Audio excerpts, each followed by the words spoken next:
Bom, pessoal, então, retomando agora a nossa discussão pós-filme, né? Queria estar apresentando para vocês as duas comentaristas de hoje, né? São duas pessoas queridas que já estiveram com a gente aqui em outras situações, né? Ana, não é, Adriana? Apresentar primeiramente a Ana Lúcia da Costa Rafael. Ela é psicóloga, especialista em psicologia clínica pelo CRP de São Paulo, pós-graduada pela PUC São Paulo em terapia familiar, casal e individual. Ela ministra palestras e cursos para pais, educadores e psicólogos e é articuladora da Associação Paulista de Terapia Familiar. E apresentar também a Adriana Pereira Rosa Silva, que é psicóloga clínica, terapeuta infantil, pós-graduada pela PUC Campinas em psicopedagogia e pós-graduanda pela PUC São Paulo em terapia familiar e de casal. Ministra cursos e palestras para educadores e pais. Então, vou passar para elas a palavra, mas fiquem à vontade. Grosso modo, a gente costumava trabalhar com 10 a 15 minutos por comentarista, mas vamos deixar em aberto, vocês vejam como vocês quiserem. E logo após a fala delas, nós abrimos para poder estar discutindo as temáticas que elas vão estar levantando, as questões, e também as outras que vocês, porventura, vierem a estar trazendo para a gente, tá? Então, meninas, fiquem à vontade, a casa é de vocês. Obrigada, Cléber. Gostaríamos de agradecer o convite do Cléber, a presença de todos. Esse melhor. Oi.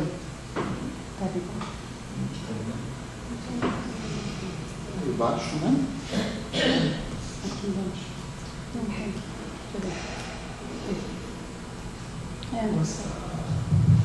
Pronto. Posso falar sem microfone também? Precisa de microfone? É melhor por causa da gravação.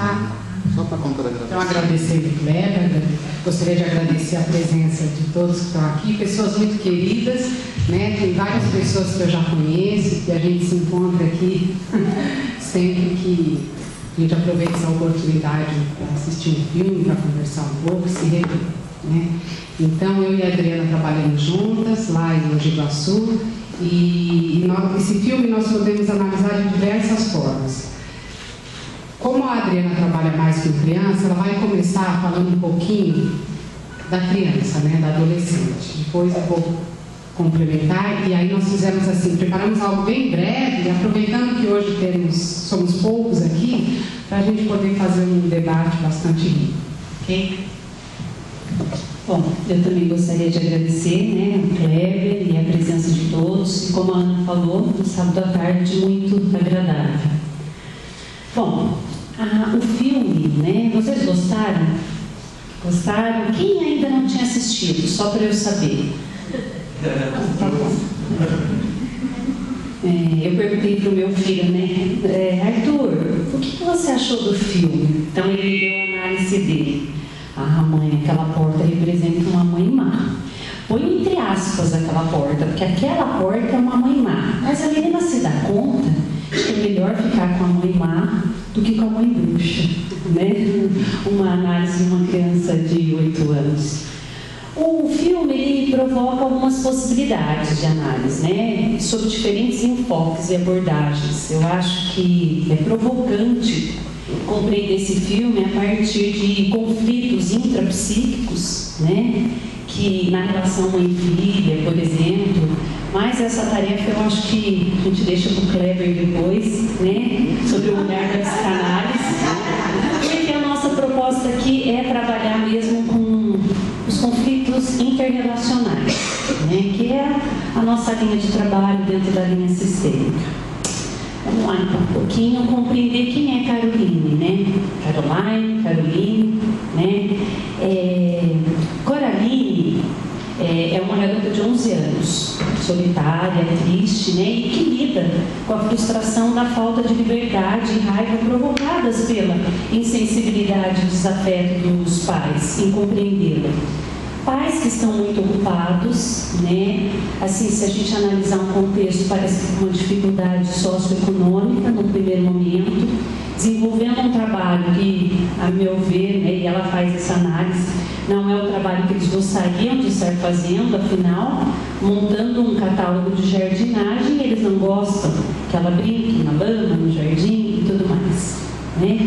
Então ali a gente tem um exemplo, num primeiro momento, né, de desatenção e descuido, né? Uma das cenas que mostra claramente isso é quando ela conta que ela quase caiu no poço. E qual foi a resposta da mãe? Ai, que legal, né? Ou seja, não prestou atenção no que a criança estava falando. Coraline é uma menina, né, naquele primeiro momento sozinha, né? E ela está em qual fase com 11 anos? Na fase da puberdade, passando por conflitos típicos, caracterizado pela questão da infância, né, da criança, e já caminhando para a adolescência. E lá aparecem no filme alguns retratos que simbolizam isso, algumas cenas, né? Por exemplo, não tenho mais idade para brincar de boneca. Não tenho mais 5 anos, papai. Só que ela tem os medos, as fantasias, os desejos, né? Então, uma fase bastante conflituosa. Ou seja, aquela boneca representa naquele momento o início de amadurecimento, né? E isso representa no filme um conflito bastante intenso quando ela entra por aquela porta.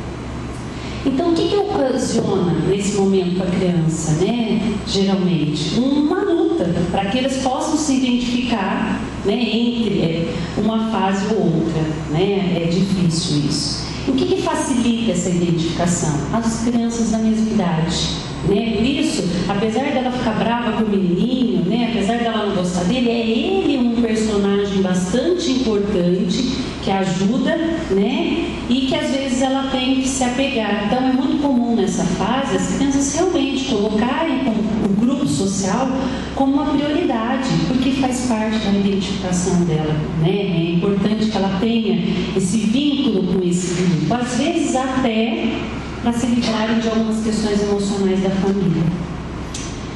Então, nessa idade, as crianças estão envolvidas demais, né, nessas estranhas e agitadas emoções do crescimento. E elas precisam ser ouvidas, gente, ouvidas com seriedade. Seus sentimentos devem ser levados a sério. É uma fase que elas precisam ser mais compreendidas do que acariciadas. Não que elas devem deixar de ser acariciadas, mas muito mais compreendidas. Coraline, né, ela está tentando aprender, conhecer e entender o mundo. E ela deseja que esse fato, que essa fase seja feita, né, encarado com seriedade. Mas não existe diálogo, né, na primeira relação. E aí ela sonha, ela deseja, né? Quais são os desejos dela? Né? A comida gostosa, né? Um pai brincalhão, né? Um jardim. Então, assim, são desejos que ela estava buscando com a família anterior, mas, né, não conseguiu realizá-los naquele momento, então ela foi em busca. A gente poderia até pensar na questão das drogas, né? Depois acho que a Ana pode falar um pouquinho disso, mas o que representa as drogas? Num primeiro momento, essa realização de desejos, na primeira, na segunda, né? Nós estivemos juntos na terça-feira, né, no teatro, e o Dr. Drauzio dizia muito bem isso, né, que as drogas não podem ser vistas num primeiro momento como algo ruim. Por quê? Porque elas trazem prazer. No primeiro momento é prazeroso estar. O Ivan Capelato também, naquele livro, Equação da Afetividade, vai dizer muito disso, né? Você não vai poder dizer para um filho que as drogas são ruins, porque se ele for experimentar pela primeira vez, é um grande prazer que ele vai sentir. O problema são as consequências que virão a partir disso.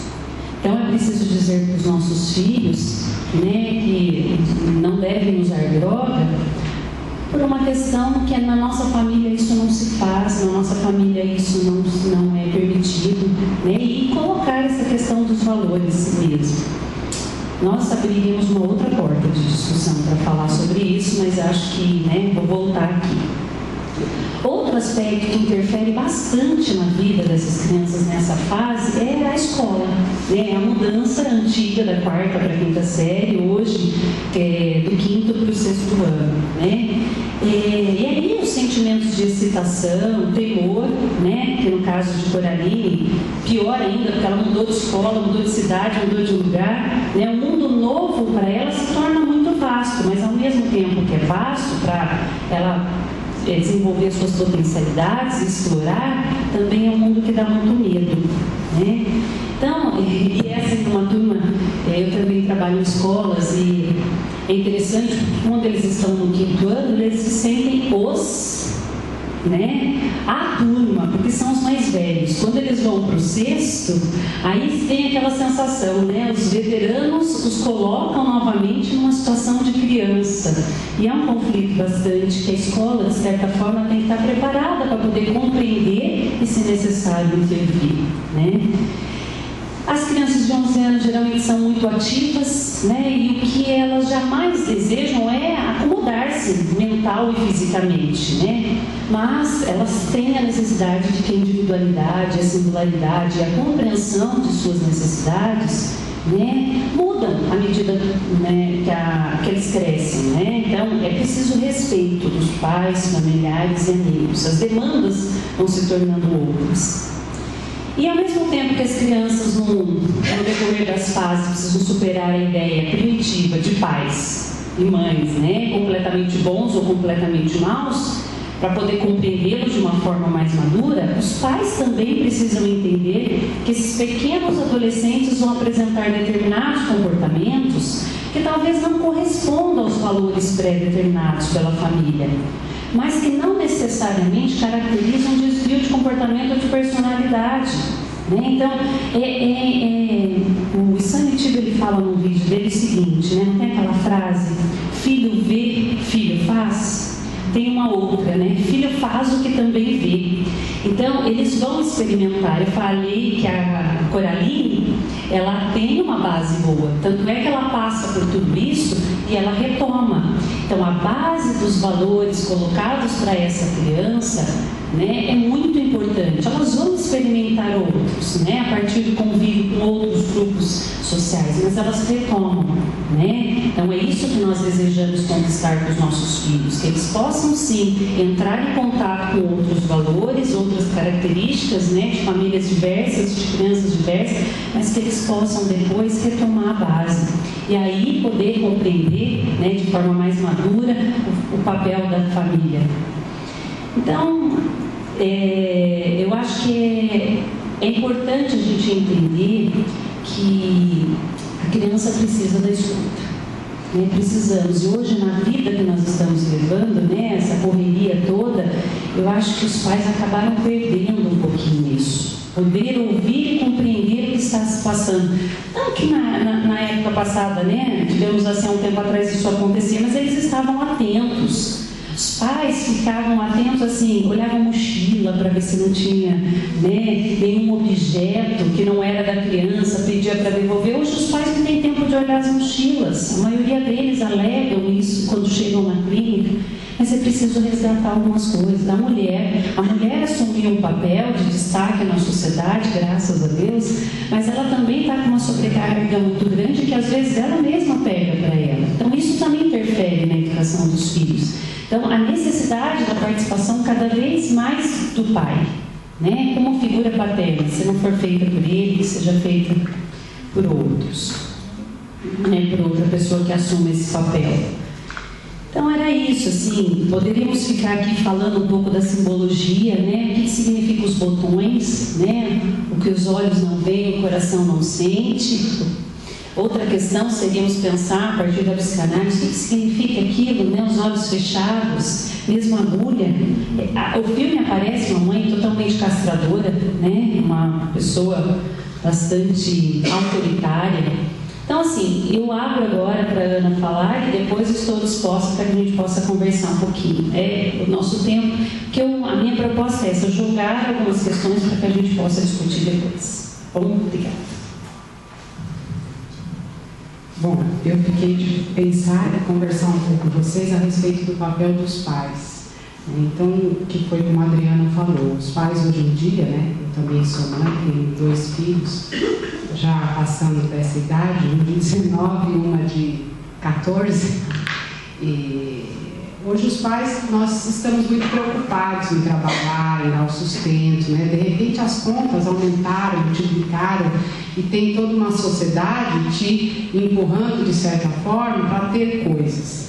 E esses pais mostram muito bem isso, eles empenhados, né, no ganho financeiro, que de fato parece estar passando por dificuldades, e tem horas na vida que a gente tem mesmo que cuidar dessa parte, sem dúvida, mas o que me chamou muita atenção é a dificuldade deles de dividir isso com ela, com a jovem. Porque o que eu vejo é que se o adolescente, ele sabe o que está acontecendo, ele pode ajudar, porque o que ela sentia era uma rejeição. Ela não conseguia entender exatamente o que estava acontecendo, até para poder ajudar. E que isso, como terapeuta familiar, quando chegam famílias nessa fase com jovens de 10 anos em diante, uma coisa que eu trabalho muito, a Adriana também, é com essa questão da mudança, porque até 10 anos os pais decidem mais e comunicam. Depois é importante que é uma fase que o jovem começa a participar mais. Não é que a decisão vai estar toda com ele, mas ele deve estar junto. Eu penso que se a Coraline estivesse junto com os pais, ela teria sofrido menos que eles também. Então, hoje a nossa sociedade, ela dita que para ser feliz é preciso ter tal roupa, tal brinquedo, estudar em tal escola, ter tal carro, né? A gente ouve relatos de criança, não, aquele carro eu não vou com meu pai na escola.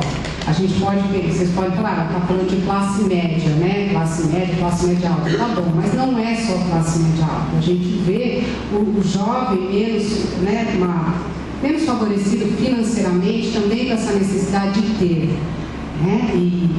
E hoje em dia a coisa fica mais confusa porque foi dado muito crédito para todos nós, sem ter um curso, para aprender a lidar com esse crédito. Então ficou mais difícil para os pais, porque antigamente ou se podia ou não se podia, era fácil.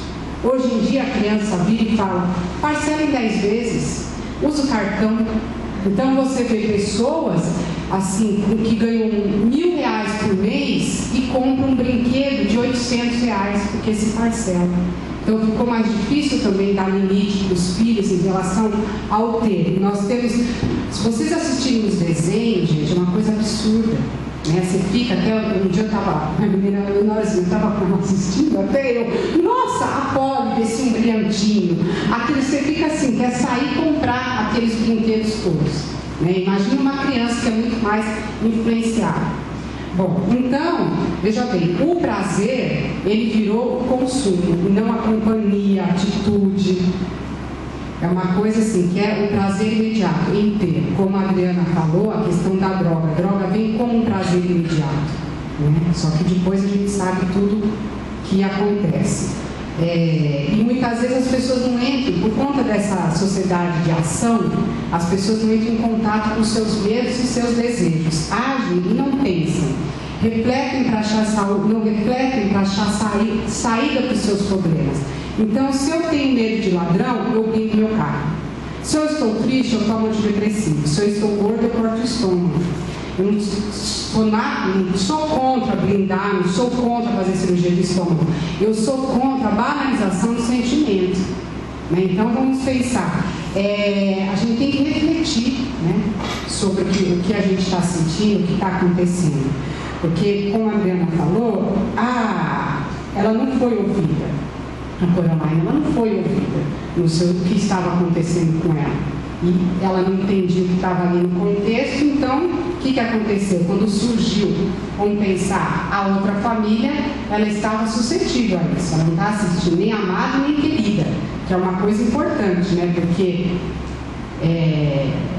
aqui eu estou vendo que tem muitos profissionais da área de saúde, nós temos professores que trabalham com jovens e tudo mais, e a gente vê o quanto os pais estão com dificuldade em dar limite para os filhos e dizer eu posso, eu não posso, e ajudar a criança a se sentir amada. Porque é isso que a criança precisa, ela precisa se sentir amada.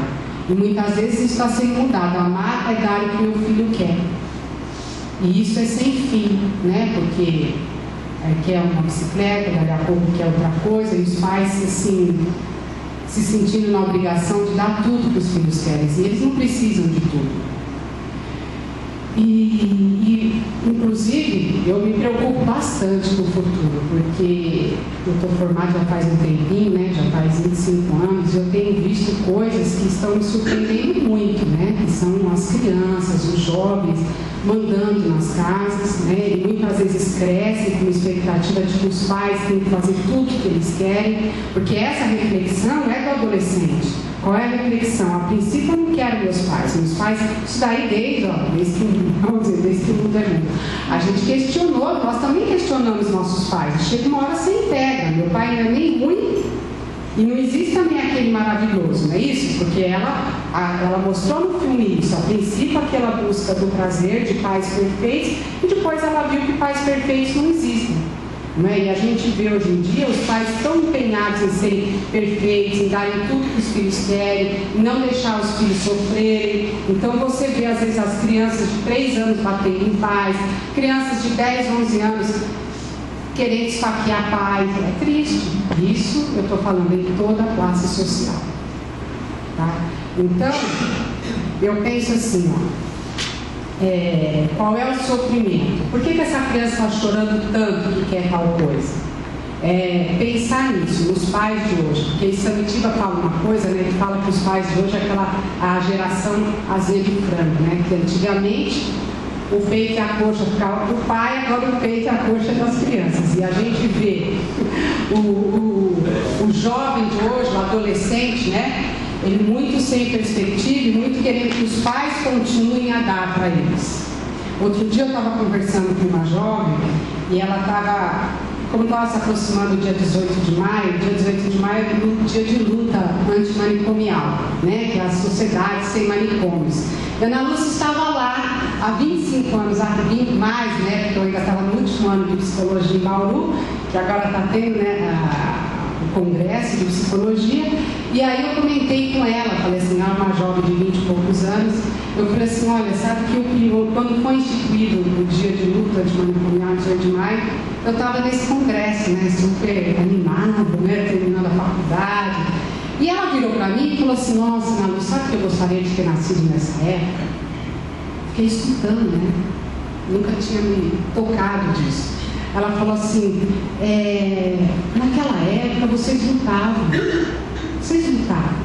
né, por um mundo, vocês tinham esperança, era a época, a gente tinha saído da ditadura e a gente lutava, porque a gente achava até na época que a esquerda chegando ao poder, tudo seria diferente. Então a gente lutava mesmo. E depois nós tivemos o impeachment do Collor, né, aquela esperança. E hoje em dia eu vejo o jovem muito acomodado, né? Eles querem que os pais deem tudo e façam tudo por eles. E eu não estou me detendo muito na questão da identidade da adolescência, porque eu acho que isso vai ter o próximo filme, inclusive, o Palhaço, gente, da Luciana, que o trabalho dela de mestrado nessa área de identidade. Então, quem quiser saber um pouquinho da identidade do adolescente, eu acho que vale a pena o próximo em cena, tá? Então, como eu estou falando para vocês, aí eu me dou conta disso, quando a gente está vivendo, os nossos jovens estão acomodados, né? Então, as crianças criadas como reizinhos, nos 3 anos já são pequenos ditadores do lar, onde a criança bate e o pai fica sem graça, o pai torce para a criança obedecer. Então, é verdade, gente, faz figa, você vê no rosto dos pais, assim, quase pedindo para a criança obedecer, onde está a questão da autoridade. Então, como eu estava falando, eles deixam os pais escolherem muita coisa por eles, e os pais vão tentando suprir todas as necessidades. Se o ensino está ruim, a gente procura um particular. Se o SUS não está bom, a gente paga o plano de saúde. Nós estamos nos adaptando a tudo. Pode reparar, que é a história do carro, não é? Então, e aí, os pais atuais é isso, né? Como minha parte é falar dos pais, eles se sentem na obrigação de dar tudo, de pagar tudo. E Carolina, ela foi atrás da família perfeita.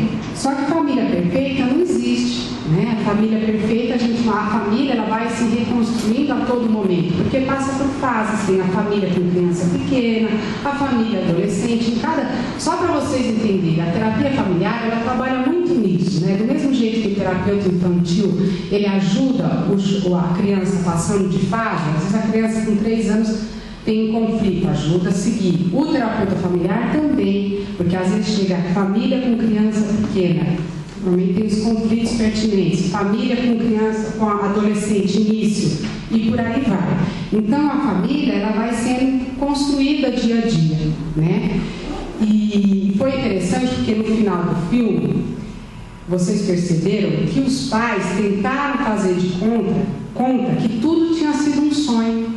Eles tentaram fazer, para proteger talvez a filha, fazer de conta que nada tinha acontecido, que estava tudo bem. Vocês perceberam isso? Né? Sem poder conversar, olha o que aconteceu, onde eu errei, você errou, como nós vamos reconstruir isso, enfim, lutar para as coisas melhorarem, que é isso que eu estou falando aqui para vocês. Bom, então, será que hoje a gente está usando a nossa experiência para mudar? Será que a gente também não está pondo esse botão no olho e deixando de enxergar o que tem para fazer? Será que a gente não está se adaptando demais? Onde estamos nós, né? Os mais velhos, que já lutamos tanto, será que nós nos acomodamos? Será que nós estamos criando filhos acomodados, que esperam que a gente decida tudo? Porque é incrível, você pega jovem de 30 anos que procura, e eu ouço, né? Eu ouço falar assim, não, eu deixo a minha 30 anos, eu não estou falando 15, estou falando 30. 30 anos que falam, não, Lúcia, eu deixo minha mãe e meu pai escolher, porque daí eu não corro risco. Né? Eu acho que quem está aqui da área da saúde deve escutar isso. Você vê a coisa assim, porque é um risco, né? A escolha é um risco. Então, como nós estamos falando, muitas vezes a gente quer mudar, mas a gente se adapta. Muitas vezes a gente fica numa roda viva, né? Onde aí nós trouxemos a música do Chico Buarque. Chico Buarque apresentou essa música Roda Viva em 1967, onde nós tínhamos os festivais. E essa música, na verdade, ele depois fez a peça de teatro para dizer que era a roda viva que ele estava entrando com a televisão, onde não se pensava, né? Que é isso, põe o botão no olho, não se pensa. E foi o que ele colocou com essa música, mas interpretaram que tinha a ver com o comunismo. Então o CCC, sem dedicar-se ao comunismo, foi lá, acabou com a peça, acabou com o teatro. Eu vou pedir para a Mara, que é a nossa secretária da Clínica Bem-Estar, nosso braço direito, distribuir para vocês essa música, para nós podermos ouvir, cantar e depois debater, tá bom? Uma coisa que eu acabei esquecendo de falar, de mencionar, esse movimento de mudança o adolescente tem. Né? E muitas vezes a tendência dos pais em querer que ele siga as regras que até então eram seguidas, eram controladas, às vezes a gente abafa. Né? Então, esse adolescente, né, conflituoso, mas é um adolescente de muita coragem, de mudança, de questionamentos. E às vezes os pais acabam querendo amenizar essa situação. Então, acho que é importante a gente reviver. Não quer que o filho corra risco, protege demais. Uma outra coisa é a agressividade da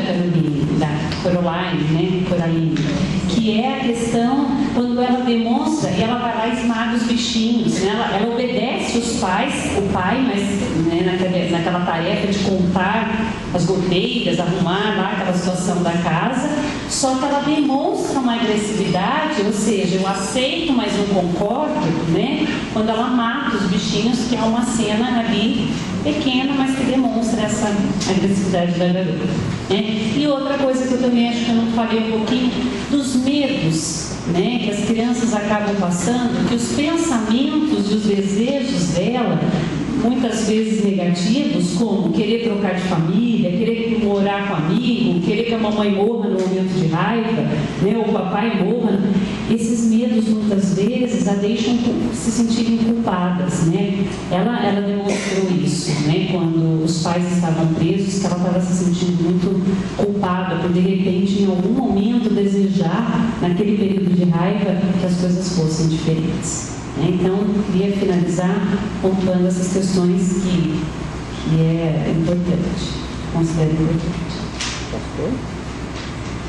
Aí o Kleber, que ele não conta, mas ele também canta, ele vai ajudar a gente. Sobrou.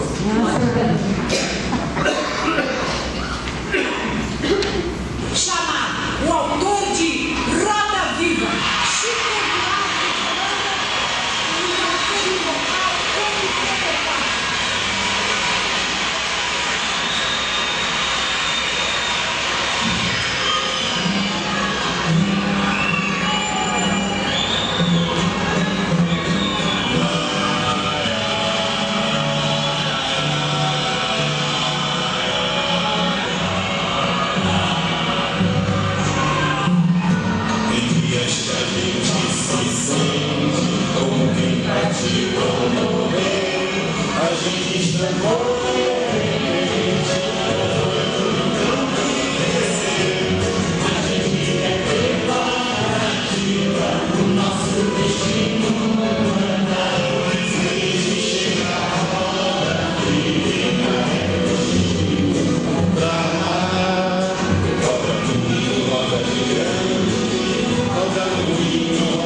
fazer o debate, eu só vou eu não paro de falar, não vou falar. Eu só gostaria que cada um falasse uma emoção, um sentimento que bateu agora.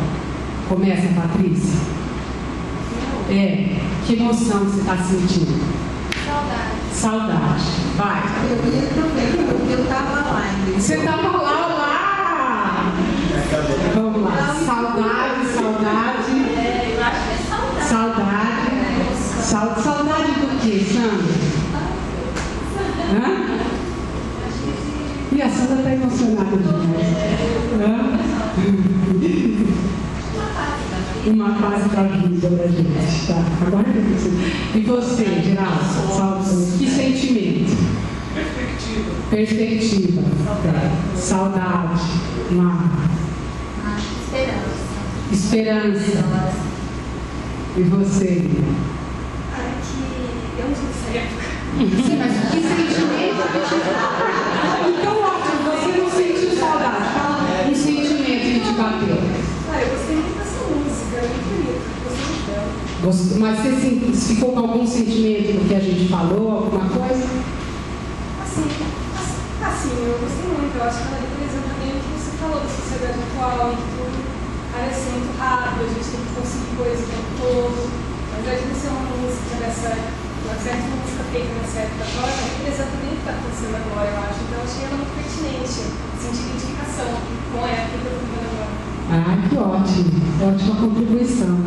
Você fala de sentimento. Evolução, passagem, as minhas passagens. Passagem, vida. Esperança. A sensação de abrir os olhos, não deixar levar pelas coisas. Sim. Tirar o fogo. Saudade. Saudade. Da saudade é uma comparação às letras do Chico, né? Comparando muitas letras que a gente ouve, ficou assim, distanciado, né? Chico é Chico, né?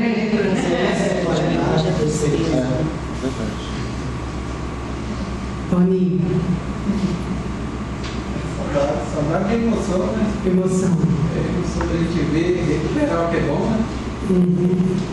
De hoje se vê muitas coisas erradas, né? Principalmente na música, né? É verdade. Você ouvir Chico Buarque e outros mais é emocionante. Dias de renovação, de música. Legal. Contemplação uma hora, coisa. Contemplação. Me sentir roda, me sentir instante, me sentir vivo. Vivo? Legal. Olha, eu queria fazer uma colocação assim. Esses tempos atrás tinha um documentário na Rede Brasil, Roberto Carlos dizendo que a música nesses festivais era dada para ele, ou você queria ou não queria. Era a TV que impunha. Sim. Tá?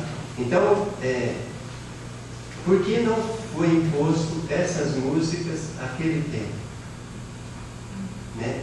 Foram manipuladas também. Então, será que era um algo novo para quem? Para a ditadura ou para o povo? Sabe? Então é assim, se eu não tivesse ouvido esse comentário na TV, Roberto Carlos falando, né? Ou eu interpretava essa música, ou eu estava fora dos festivais. Né? Se eu não interpretasse, eu não era Roberto Carlos hoje. Sabe? Então é algo que era colocado. Então, às vezes eu questiono, essa música não foi colocada também para... É porque essa música depois, como você chama? Sebastião, essa música, na verdade, foi o objetivo que eu entendi do Chico, foi simples, foi falar da roda viva da televisão. É que a interpretaram como algo a ver com o comunismo, não é isso? Legal, mas fala uma emoção que você enrolou, contou, né? Eu acho que... Sabe, eu... No sentido? Não. No sentido bateu? Não. Então, tá bom. Ângela. Saudade, né? No peito a saudade cativa, faz força pro tempo parar. Mas o tempo rodou no instante, né? Passa muito saudade. Legal. Que legal, querer compartilhar isso, essa vontade positiva de luta. Meu filho adora Chico. Então, ele, apesar de ser novo ainda, ele adora música boa. Mérito seu, sem dúvida, você colaborou para isso, né? Ana Lúcia, você é um pouco polêmico. Como eu vivi as duas épocas, Sei. eu era feliz e sabia, falta autoridade.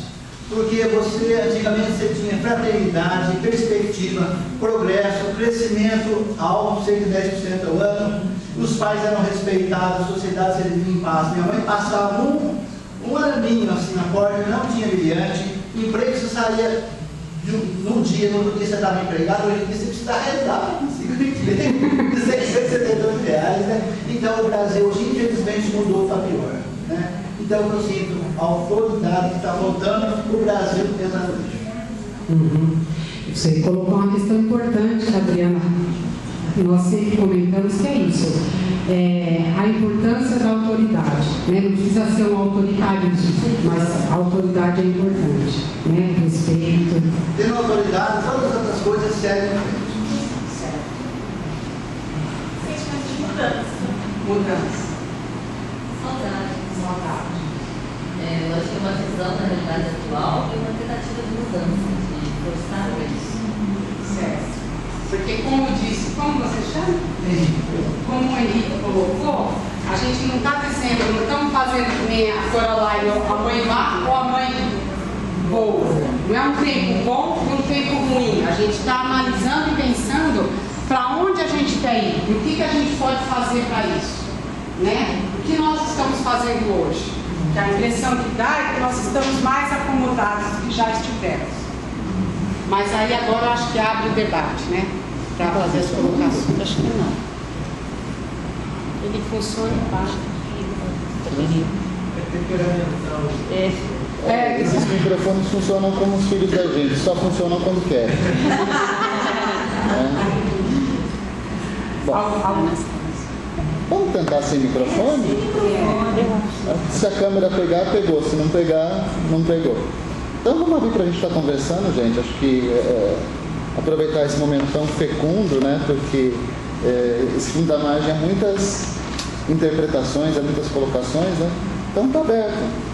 Perguntem o que vocês quiserem, aproveitem as duas aqui, subem o máximo que vocês puderem delas. O Kleber também. Porque a oportunidade é ótima. Fica achando que é só a gente?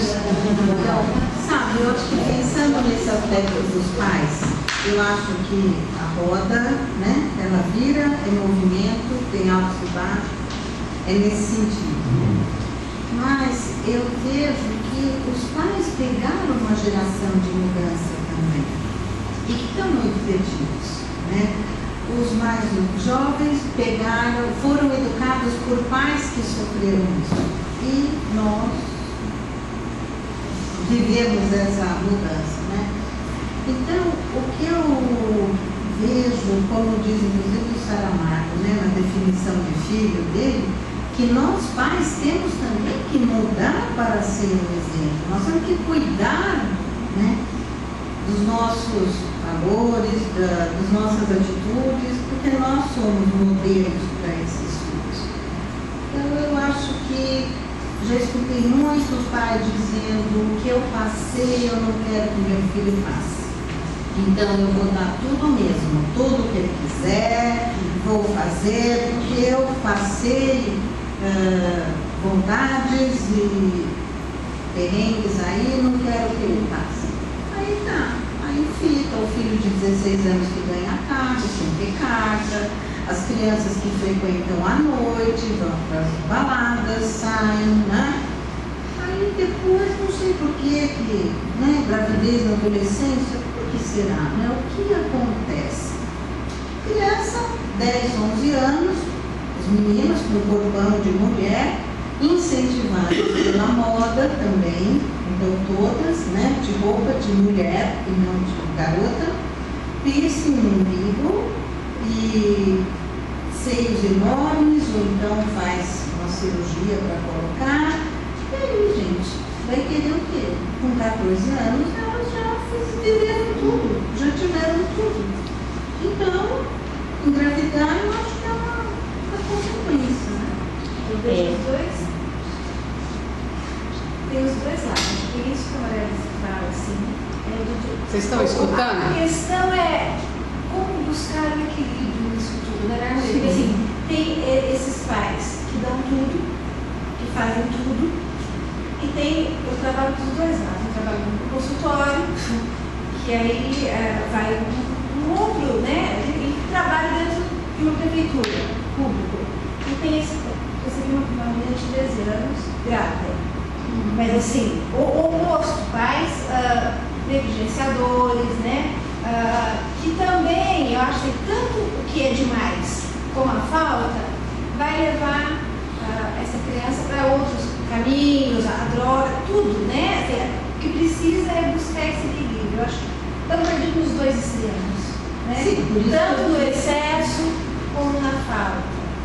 Que é a geração da mudança desses pais. Então, eles também estão perdidos e não estão conseguindo aí resgatar essas coisas. Nós estamos vivendo a fase de que as coisas acontecem muito rápido, né? Tudo é muito rápido, justamente. Então, pós-modernidade. Justamente. E aí as crianças, né? E aí trabalho, acho que é função nossa enquanto terapeuta, enquanto profissionais que lidam diretamente com as famílias, poder mostrar por que a necessidade dessa velocidade que essas crianças estão tendo, porque elas acabam pulando fases. O que a gente acaba recebendo na clínica são crianças que estão pulando fases, ou seja, do 1 elas querem ir para o 4, do 4, e aí adolescentes que se vestem como mulher, mas morrem de vontade de brincar de boneca.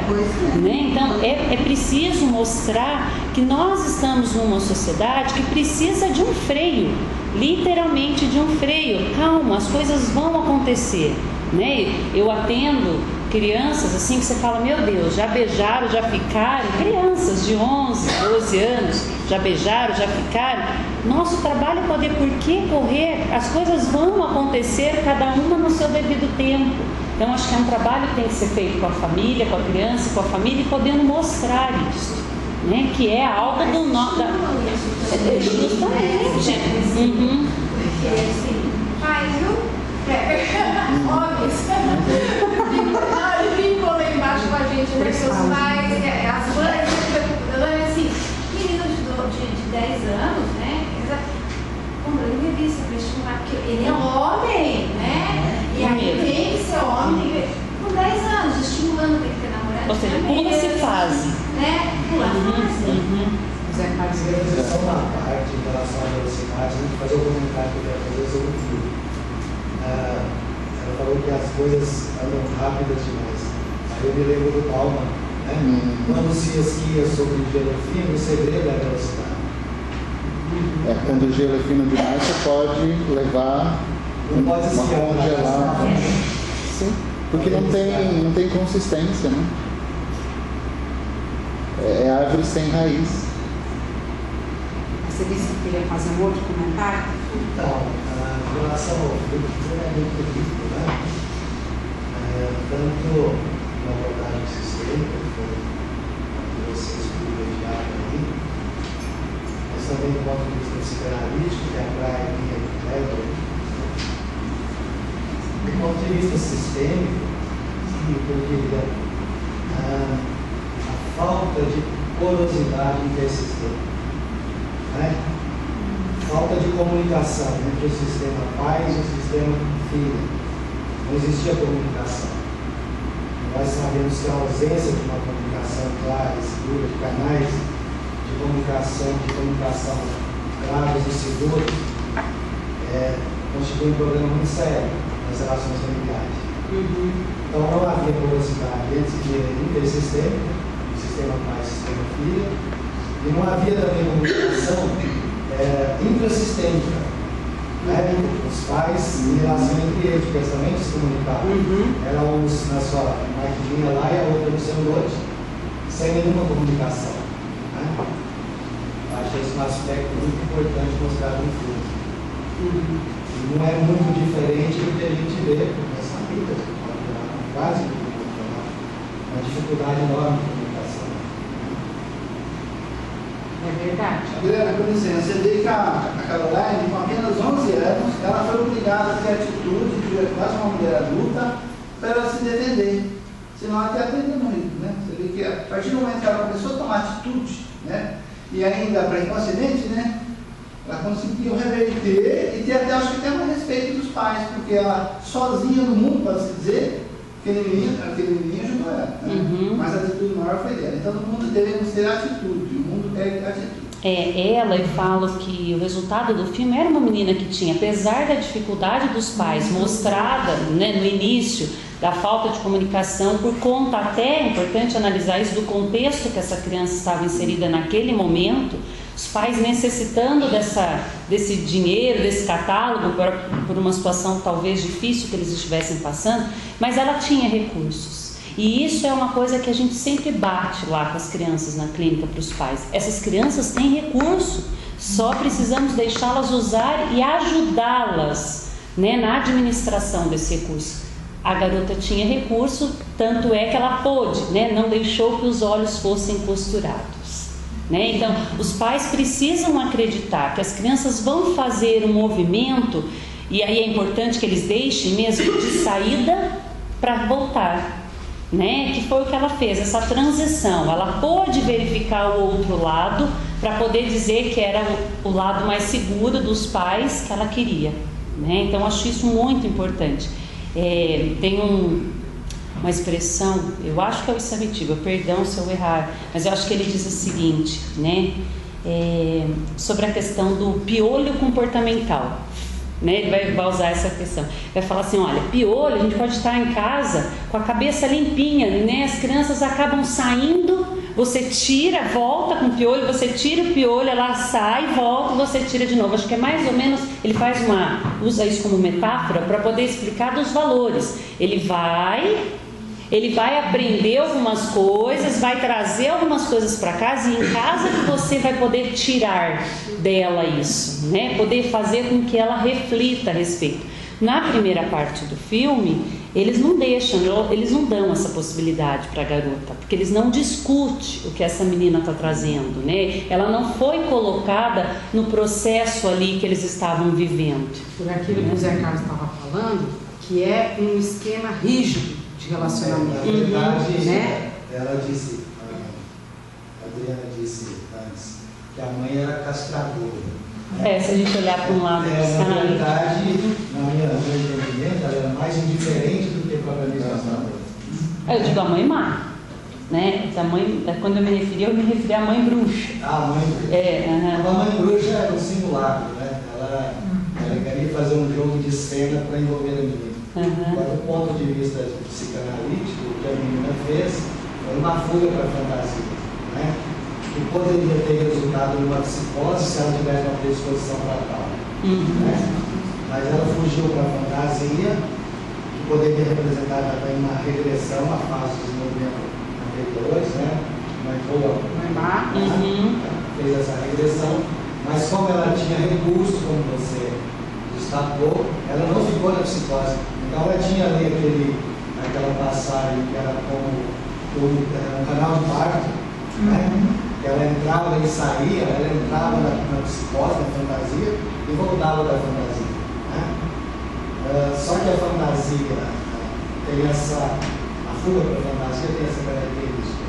Se você se deixa aprender por ela, ela se transforma em terror. Né? Então, ela começou a entrar no terreno do terror, que é a realidade da fantasia do terror. É isso? E aí a mãe falsa queria arrancar os olhos, né? Como o velho Ed lá atrás. Justamente. Ela não visse mais. Mas foi nesse momento que ela demonstrou os recursos de não se psicotizar, de manter a capacidade de visão, que é a capacidade de exame, de teste da realidade em relação à psicose. Ótima contribuição, Zé Carlos. Estava faltando essa visão que a gente ficou, vamos ir por esse caminho também? Não. Tivemos agora. Obrigada. Eu estou aqui pensando, a gente está numa linha hiper, ultra, mega psi, né? E eu estava pensando que o quanto de cada um de nós tem na Coraline, né? Porque ela vivencia uma situação que é extremamente terrorífica, mas que no fundo é salvadora, né? Quer dizer, psicose ou neurose, não importa, ela consegue resolver isso de uma forma muito diferente, né? E aí eu comecei a me lembrar aqui de um autor que eu li há um bom tempo atrás, mas para mim encaixa assim perfeitamente na questão da Coraline, que é o Joseph Campbell, quando ele faz toda a questão do mito, e ele liga os mitos principais de cada época da humanidade com a evolução pessoal e coletiva daquele grupo, né? Isso qualquer mitologia a gente pode pegar isso, a mitologia grega, romana, brasileira, portuguesa, a gente consegue juntar isso de uma maneira bem legal. E aí estava me lembrando agora a gente discutindo a Coraline, lembrando do mito do herói, né? Na mitologia se fala muito isso. Não sei se vocês conhecem um pouco da história do mito do herói, né? O mito do herói é aquele que tem que enfrentar a morte. Ele tinha tudo, ele perde esse tudo, enfrenta uma situação de uma pobreza extrema, em que a vida dele corre risco, ou a vida daqueles que ele ama. Aí ele passa por um momento de revelação, em que uma ninfa, um gato falante, alguém o auxilia nesse processo, ele enfrenta todos os seus medos, os seus terrores e sai transformado. Esse basicamente é o mito do herói, que a gente vê em todas as culturas, todas as gerações, né? E assistindo Coraline, eu comecei a me lembrar disso, que ela é quase que a personificação de um mito do herói moderno, né? Por quê? E aí fazendo uma ligação com tudo que vocês estão falando, né? Só consegue sair da adolescência quem consegue vivenciar o mito do herói. Quem consegue passar pelo terror sem nome, de olhar para dentro de si mesmo, de olhar para fora de si, é um olhar para dentro e um olhar para fora, né? Vendo que eu não sou tudo que eu queria e que os outros também não são tudo que eu queria, né? É uma vivência de decepção extrema, né? E a Coraline, ela tinha essa ideia de que fora da família dela existiria alguma coisa ideal, né? E aí ela se decepciona com isso, né? E é inevitável a gente pensar, né, nos rituais de passagem que a gente tem hoje para a vida adulta. A gente não tem rituais de passagem. Faz muita falta. Faz uma falta tremenda, gigante. A gente tem o quê? Tem uma infância que está cada vez mais encurtada. A gente pega crianças aí de 7, 8 anos que já estão com características de pré-adolescente, não é? Já estão começando a se vestir como pré-adolescente, já estão começando a ter caracteres sexuais secundários, crescimento de pelos, de mama, típico dos adolescentes, né? E aí você pega uma idade um pouco mais velha, 20, 25, 30 anos, que antigamente a gente via e falava, são adultos, a gente olha e fala, são adolescentes crescidos, que moram com os pais, que não têm o seu dinheiro próprio, que os pais sustentam, o pai põe a gasolina no carro, briga com o pai, mas não sai da casa do pai e da mãe, vive uma relação de dependência e não de companheirismo com os pais, né? Então a gente pega adolescentes aí de 60 anos de idade, que não viajam, adolescentes, eu diria mais, envelhecentes. Não é só adolescentes, é envelhecentes. A gente pega pessoal de uma idade mais velha, a gente esperaria uma suposta maturidade. Foi até curioso, eu vi um tempo atrás um cara de 60 e poucos anos ligando para a mãe dele, porque ele queria saber se tinha problema ele viajar para a Europa. Ele ia passar uma semana na Europa, ele ligou para a mãe, não por preocupação com a mãe, se a mãe ia ficar bem. Quando é assim, tudo bem, mas era tipo assim, mãe, você me autoriza, posso ir viajar para a Europa? Uma coisa que você vê no adolescente de 14, 15 anos. Eu não pego você mãe legal de Deus dele para a Europa. Talvez também, né? Do tipo, me dá minha parte da herança que eu vou viajar. Mas é o que a gente vê hoje, né? A pergunta vem por conta de uma expectativa de você dar a sua opinião e você me tranquiliza, vai cuidar de mim, quer dizer, cuidar do risco. Tem um aval, né? E aí eu fico pensando, dependência, né? Até que ponto a gente consegue suportar a nossa própria angústia de saber que no fundo, lá no fundo, nós somos sozinhos.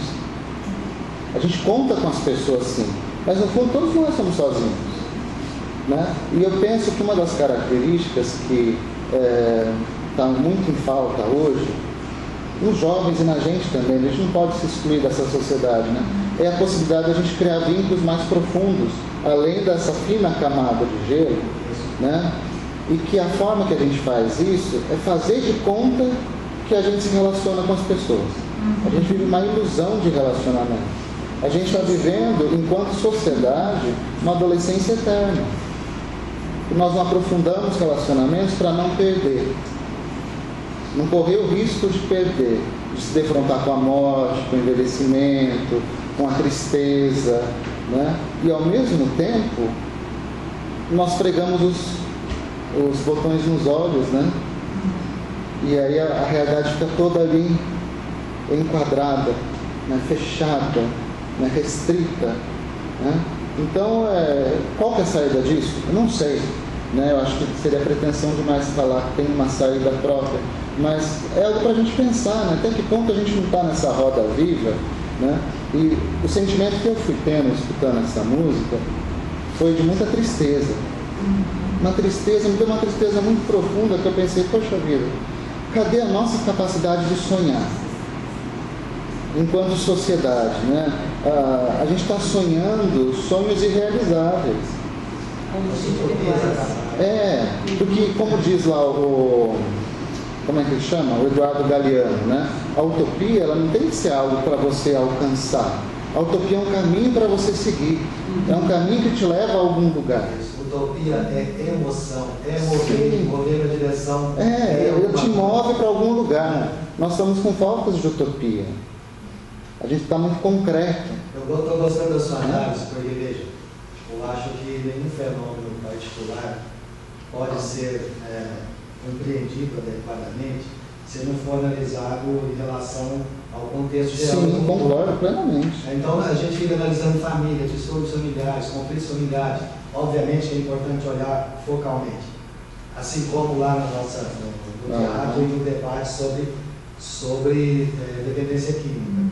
Eu saí comentando com a Silvana, muito rico, mas não houve uma articulação, não sei se por falta de tempo ou por quê, não houve uma articulação do debate com o contexto geral da cultura. Então fica parecendo assim, nós estamos tentando apagar fogo em tanque de gasolina, né? Sem tentar entender o contexto geral da situação.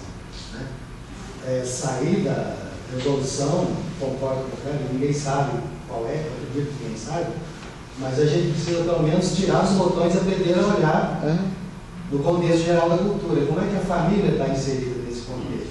Como é que o indivíduo e a família estão inseridos?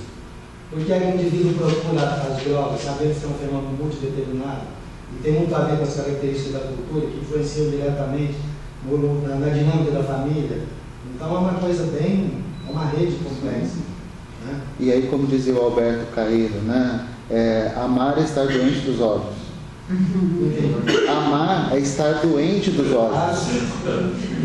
Você estava falando do rapaz que telefonou para a mãe, né? Isso daí do camarada se apegar da mãe, isso daí é materno mesmo. Você não vê que o Aguinaldo Timóteo vai ter uns meninos, né? Quando ele chegou em Brasília, o primeiro telefonema dele foi para a mãe. Foi gratidão ou insegurança, né? Vai se saber. Vai se saber. Eu até brinco que eu acho que mãe e pai deviam ter data de validade. Né? Porque a gente deveria ter essa coisa de pai e mãe idealizados até uma idade só da vida. Depois, eles deveriam ser pessoas normais por quem a gente nutre um carinho muito especial por tudo que fizeram pela gente. Mas deveria sair do pedestal. Da idealização mesmo, voltar a ser que é o processo da adolescência, que muitas vezes é difícil, né? Porque eu estou vivendo bem essa fase, né? Meu filho já te questiona olhando o olho no olho, né? Um dia meu menino estava lá e eu cheguei em casa, né? Porque mãe trabalha fora, chega em casa, se bobear, a gente achei que nem a general, né? Aí cheguei, aí eu dormi agitada. Ele olhou bem para mim, que vocês conhecem. Ô mãe, por que você está falando tão alto? Quer dizer assim, então, é isso, a gente vai aprendendo com o filho adolescente, que é isso que eu fiquei pensando no final do filme, quando eles fazem de conta que nada aconteceu, e seria tão rico eles poderem olhar e falar que filha maravilhosa, olha quanto recurso ela tem. Né? Mas eu gostaria que mais Se alguém quiser, Geraldo queria falar, não falou, não quer mais falar? Eu vejo, né, ela está em busca de um amor, ela está em volta disso mesmo, no sentido. E como é fácil você ser manipulado quando você tem carência de alguma coisa. Ótimo. E a aranha, né, no fim da mãe é uma aranha, né, talvez a ideia de, olha, eu vou armando toda essa cama, essas teias, essa armadilha para te caçar. Né? E quando você está carente de alguma coisa, é fácil de ser manipulado, é fácil de ser recrutado. Sim. Então, talvez essa a ideia. Né? E o gato, talvez é o grande ponto para que ela tenha uma consciência do que eu quero. Né? Ele talvez seja a luz assim, de um anjinho bom, né? Olha, tem um momento que ela vai tomar uma atitude, ele fala, olha, mas a pessoa pode fazer tal coisa, mas ao mesmo momento, talvez o gato representa a sutileza, né? Eu agir com esperteza, porque o gato ele tem esse ar de rápido, de ágil no silêncio, né? Ele fica meio da sordina, a sutileza do felino. Isso, então talvez o gato seja esse personagem, né, que você viu, é o personagem, como o disse, do mito do herói, né, que deu uma fada, enfim, ele talvez seja o mestre, né, o orientador dela nessa busca. Né, e tentamos talvez passar, assim, acho que a grande preocupação nossa é quem será o nosso orientador, quem é o nosso gato nesse momento da discussão. E até pensando, estou pegando a conversa no meio, que eu tive que sair rapidinho, mas pensando assim, para quem nós somos os gatos também. Sim. Que é o outro aspecto, né? De repente, esse gato, vocês podem ver no início do filme, a Coraline tinha medo dele. Ela não confiava nele.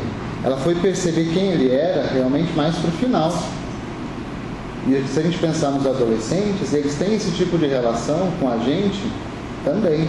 Eles não chegam confiando. Se o adolescente chega confiando de uma vez em você, cuidado, alguma coisa está esquisita. Ele vem desconfiado. Com o correr do tempo, conforme a relação vai se estreitando, é que ele pode começar a te dar ouvidos, né? E aí, até pensando na nossa responsabilidade, né? Quantos de nós, em que momentos a gente se permite ser esse gato falante, né, que ora aparece e daqui a pouco ele desaparece, ele sai da cena. Parece o gato da Alice.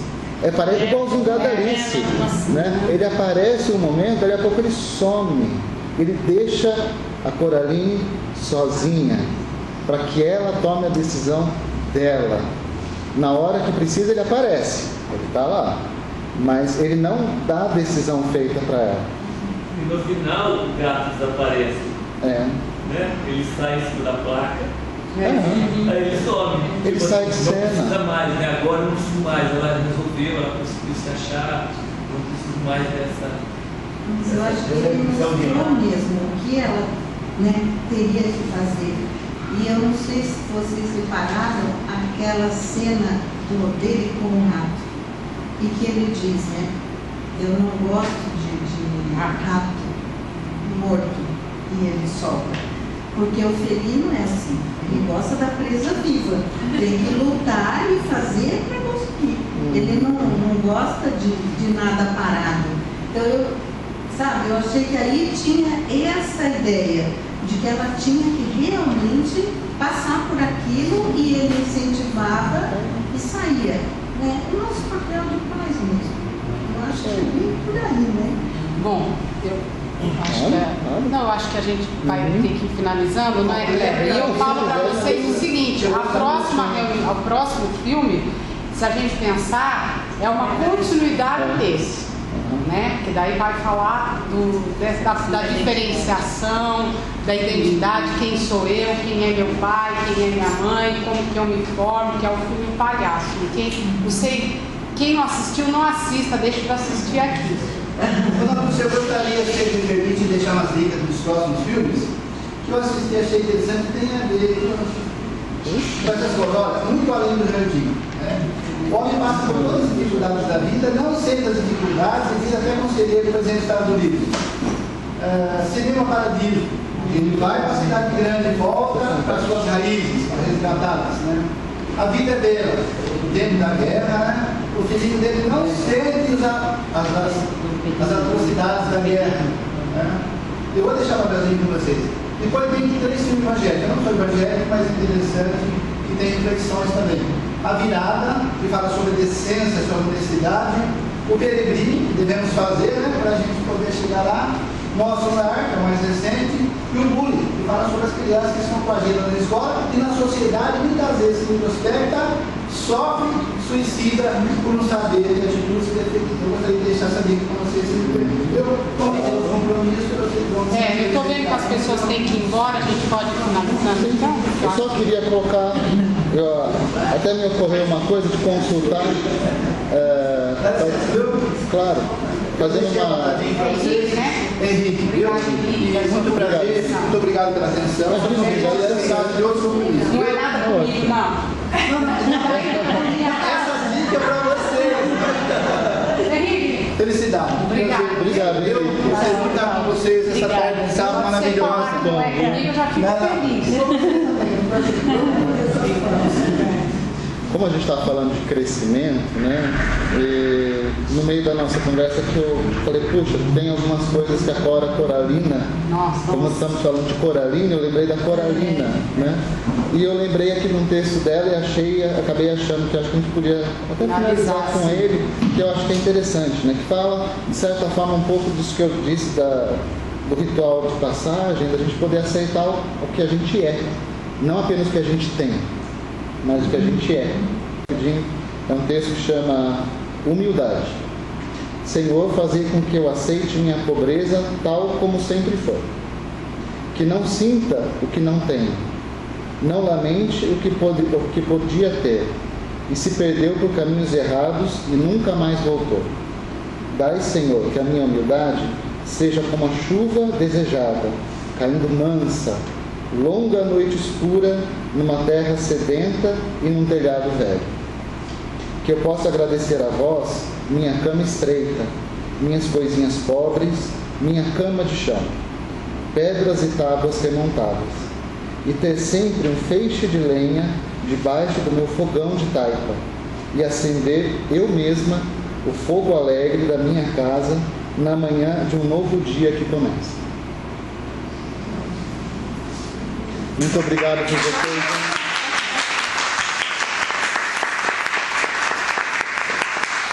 Obrigada, gente. Obrigado. Final de semana. Mês que vem esperamos vocês no Palhaço. Bom fim de semana para vocês.